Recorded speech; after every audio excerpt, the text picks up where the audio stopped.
Então, bom, gente, começar aqui com o módulo 3, né? Então, no último módulo, nós vimos lá como vetorizar algumas áreas, né, no QGIS, né? Espero que vocês tenham gostado da atividade. E hoje, então, a gente vai partir para finalização desses mapas, né? Utilizando também alguns dados que vocês importaram na primeira aula. Então, agora a gente vai finalizar esse mapa, dar uma cara de mapa mesmo, né? Para esse produto aí. E o que é justamente, né, diferencia esse mapa de uma representação que não é cartográfica, né, que não é um mapa, não é uma planta, né, digamos assim. Então o que diferencia é justamente essa propriedade geoespacial, propriedade espacial, né, essa relação que esse dado tem com o mundo real, né. Então, a partir de uma projeção cartográfica, por exemplo, né, de uma coordenada geográfica ou geodésica, a gente consegue então relacionar a localização de um fenômeno, de um ponto, com a sua localização no mundo real, né, consegue espacializar isso. O que permite isso, então, né, são as projeções e coordenadas geográficas, né. E a partir dessa propriedade a gente consegue também estabelecer então uma escala, né, que é uma relação entre o tamanho real de um objeto e o tamanho dele projetado, né, ou representado num mapa.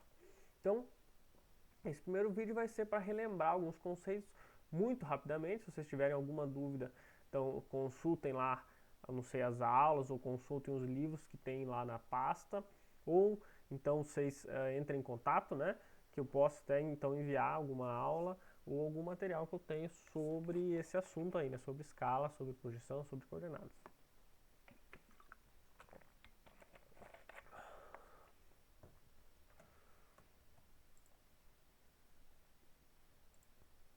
Então, aqui, quando vocês veem, por exemplo, uma planta arquitetônica, né? Existem várias representações. Então, nessa planta aqui, a gente tem alguns elementos que são cartográficos, né? Podem ser considerados cartográficos. A gente tem uma escala aqui, a gente tem um norte, né? Porém, por exemplo, a gente não tem projeções cartográficas, né? Então, essa, via de regra, não é uma representação que pode ser considerada uma representação cartográfica, não é um mapa, né? Claro, é uma planta, justamente. Né? Não que ela deveria ter, né? É só para a gente ver.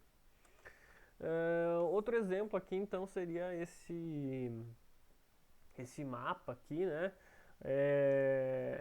Um mapa tipicamente utilizado aí na construção civil, né? A gente pode ver que tem algumas características que são bem particulares, né? Tem, por exemplo, aqui o desenho dos lotes, né? E a gente nota aqui, olhando esse mapa, que a gente tem um sistema de projeções, né? Inclusive, está escrito aqui, então, um sistema de coordenadas planas, sistema UTM. Uma coisa que a gente vai ver aí ao longo dessa aula, né? Que a gente tem diferentes sistemas aí de coordenadas, né? Então, quando a gente tem, geralmente, áreas pequenas, né? Então, com escalas grandes, geralmente a gente utiliza esse tipo de sistema de projeções planas, né, em metros. Aqui a gente tem uma outra representação, né, uma representação de um metrô. Essa representação aqui de metrô, por exemplo, no caso aqui de Madrid, é um outro exemplo de representação que não tem nenhum elemento, né, cartográfico. Aqui a gente não tem escala, a gente não tem projeção, a gente não tem orientação, mas aqui ele também pode ser utilizado, é um exemplo de representação que pode ser utilizada para localização, né? Então, via de regra não é uma representação cartográfica, né, geográfica, mas também é um tipo de representação que é válida e nesse caso cumpre com o seu papel, né? Então, não necessariamente sempre a gente tem que ter esses elementos aí. Quando a gente está falando do mapa, sim, então a gente tem que ter esses elementos. Então aqui por fim um mapa mais comum, né, que a gente conhece, né, mais do nosso dia a dia como geógrafo, né, um mapa então aqui com coordenadas. Novamente aqui a gente tem então sistema de coordenadas UTM, né, a gente vê em metros. que a gente vê com a escala, né, aqui, né, a gente vê os elementos aqui, a orientação, a escala, né, apesar de aqui não estar muito visível, né, a gente tem que cuidar com isso, a gente tem elaboração, né, então todos os elementos estão aqui presentes no mapa. Aqui o exemplo das cartas topográficas, né, que vocês já trabalharam, já viram lá que inclusive dá para abrir no QGIS lá, né, com o DSG Tools. E aqui quando a gente fala então dos mapas, né, a gente tem 3 grandes categorias de mapas de acordo com a escala. A gente tem escalas muito grandes aí, como eu mostrei, por exemplo, plantas, né, arquitetônicas ou plantas de engenharia, que geralmente são muito detalhadas, né, então tem escalas grandes, né, muito grandes, né, tipo para 50 ou para 100, né. E aí a gente tem escalas médias, né, entre, sei lá, 1 para 10 mil, 1 para 25 mil, que são as cartas topográficas, que também a gente utiliza bastante, né, vocês viram, inclusive a gente fez um exercício na última aula. E a gente tem também escalas pequenas, né, que são aquelas que geralmente tem pouco detalhe, que são para grandes áreas, né. Por exemplo, quando a gente representar os estados ou países inteiros, a gente vai utilizar então escalas que são consideradas pequenas, né? Então, escalas acima de 1 para 250 mil, mas geralmente acima de 1 milhão, né? Que então vão se destinar, geralmente, por exemplo, nas aulas, né? É muito comum a gente ver nos livros, por exemplo, a gente ter esse tipo de mapeamento. Então, quando a gente fala de mapa, né, a gente tem alguns elementos que são ou deveriam ser obrigatórios, né? Então a gente tem o título, né? A gente tem a escala, a gente tem a legenda, a orientação, as projeções, informações sobre as projeções e as coordenadas, né? E também sobre a fonte, né? As bases que foram utilizadas também os autores. Todos esses elementos aqui, né?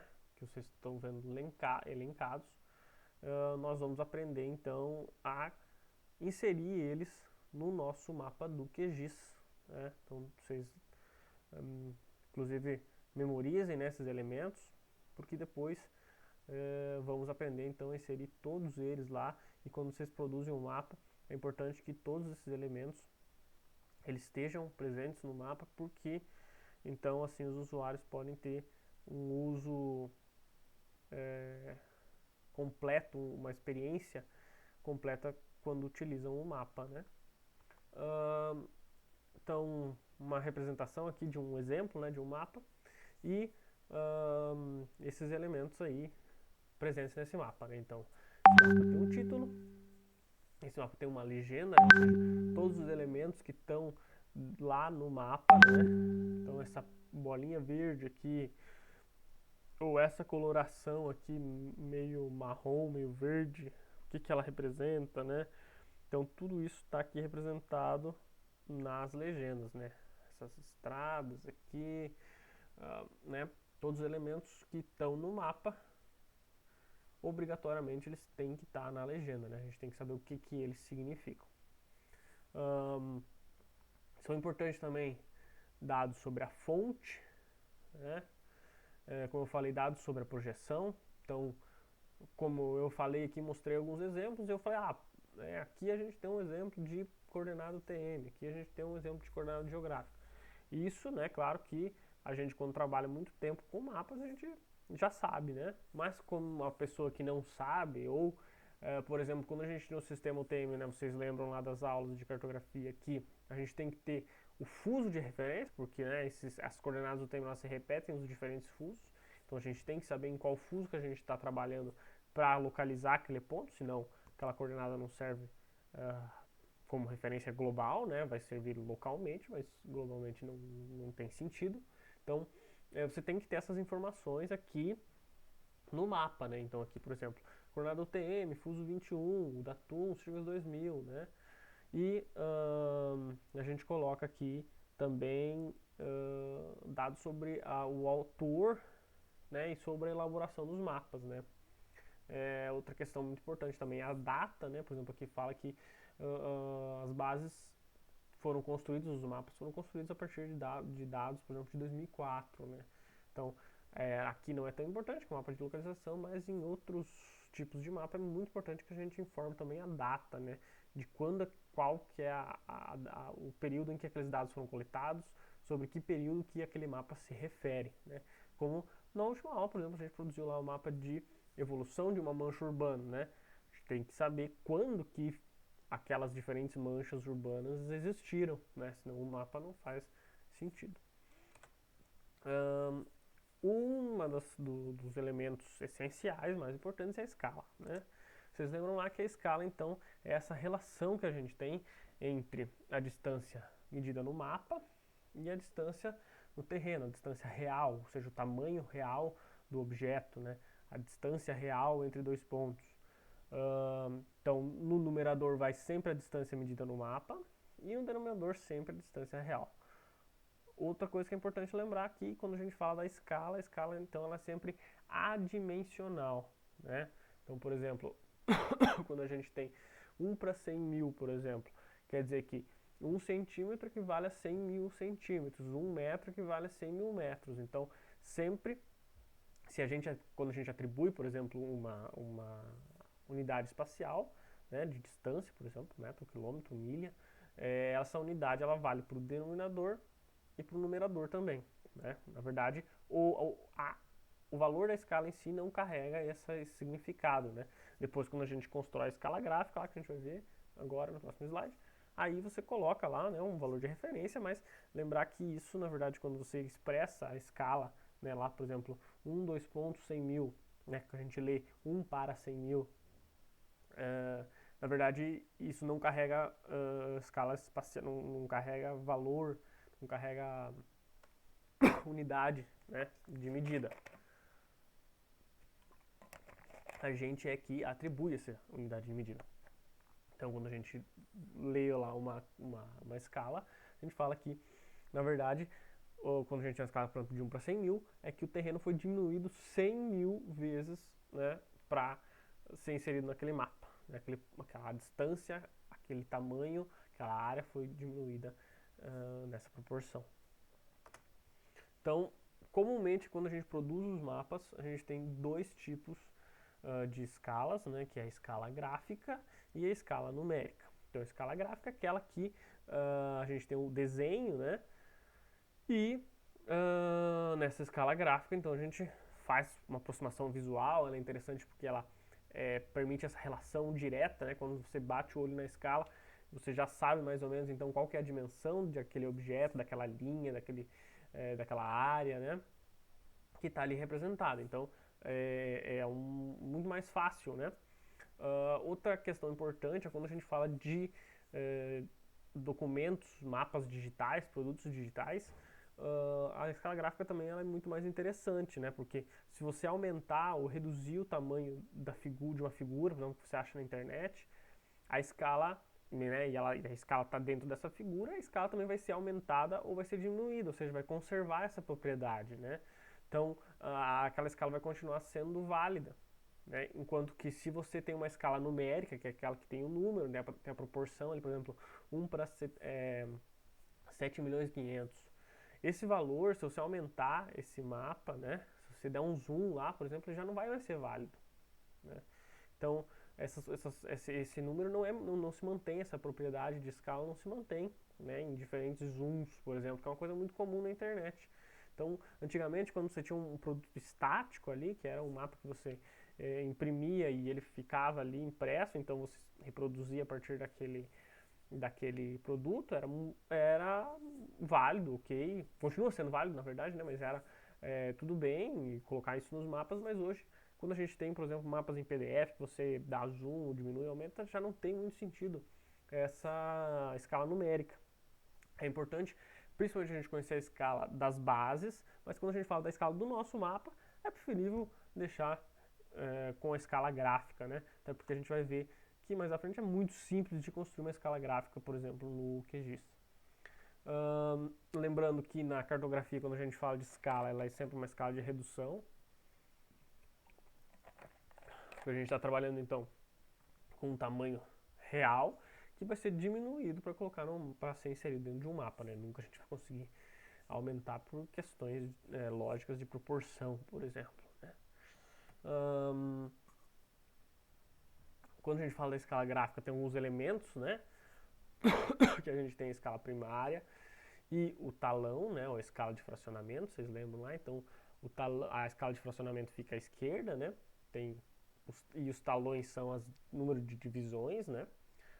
A gente vai ver que lá no QGIS é muito simples de construir, né? Os talões, de colocar distâncias diferentes, divisões diferentes para o talão.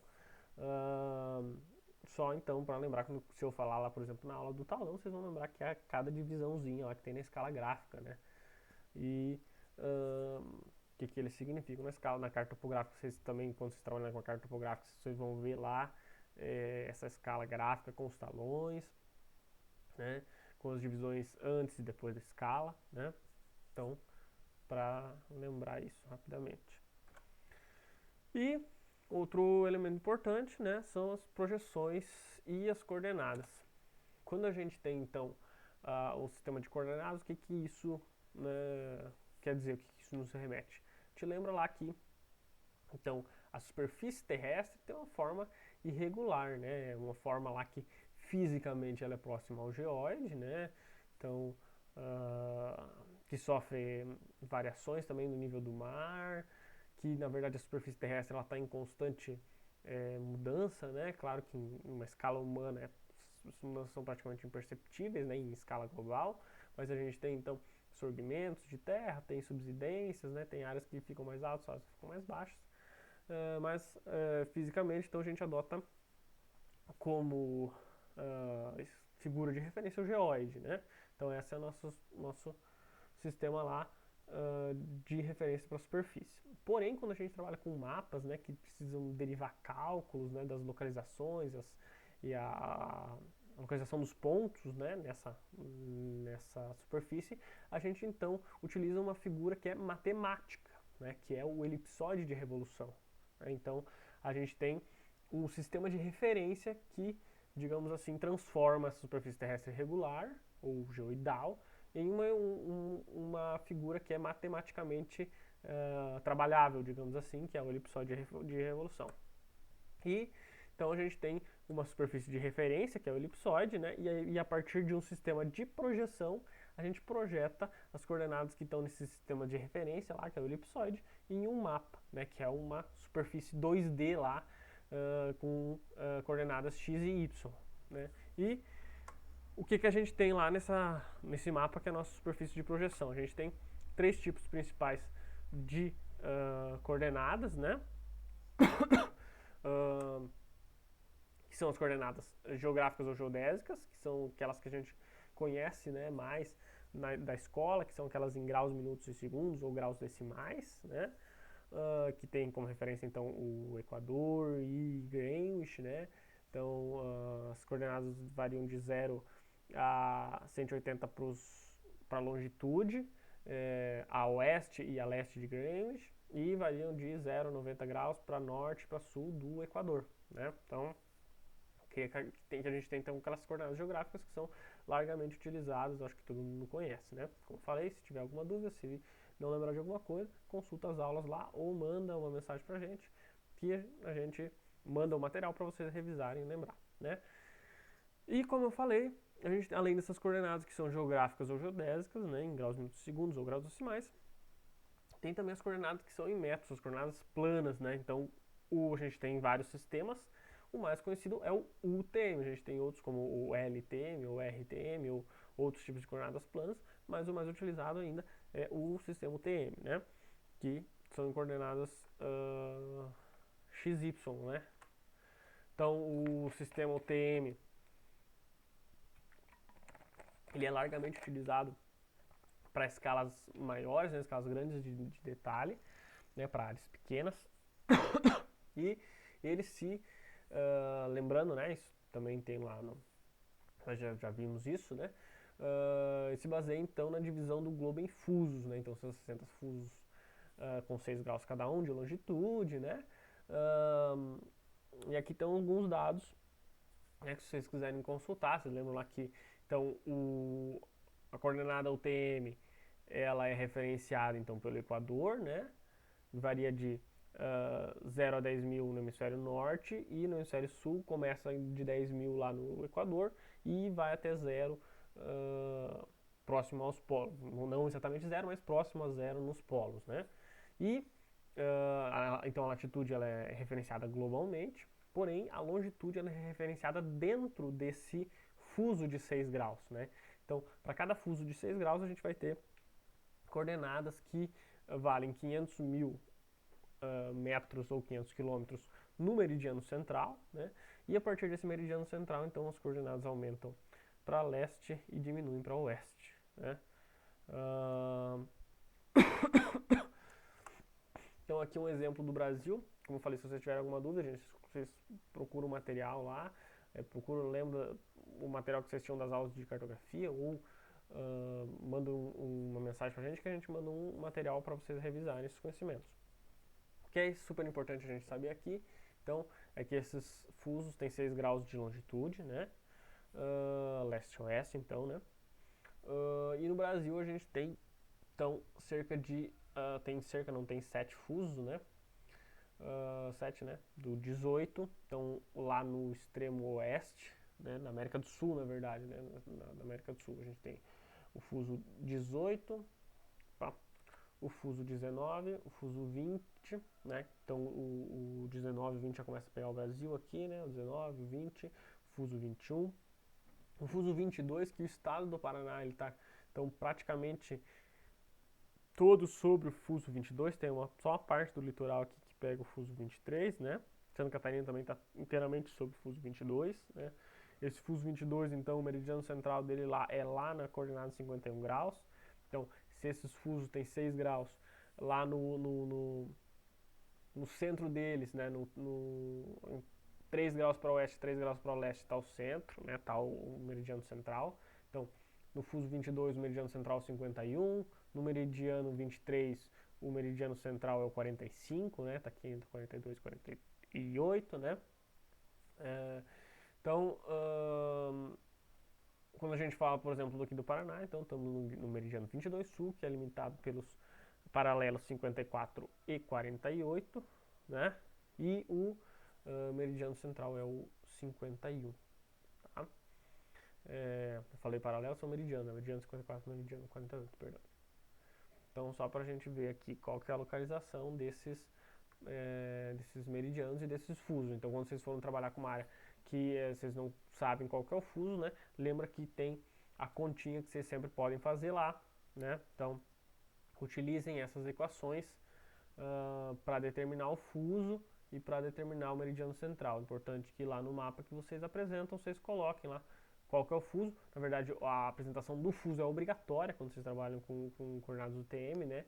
É obrigatório que vocês coloquem o fuso, senão, como eu falei, a pessoa não vai saber em que fuso está, e isso não vai dizer nada então para o usuário do mapa, né?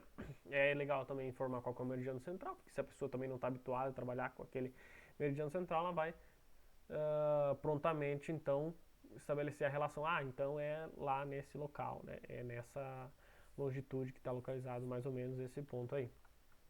Então é isso, gente, essa foi a aula de introdução para o módulo 3.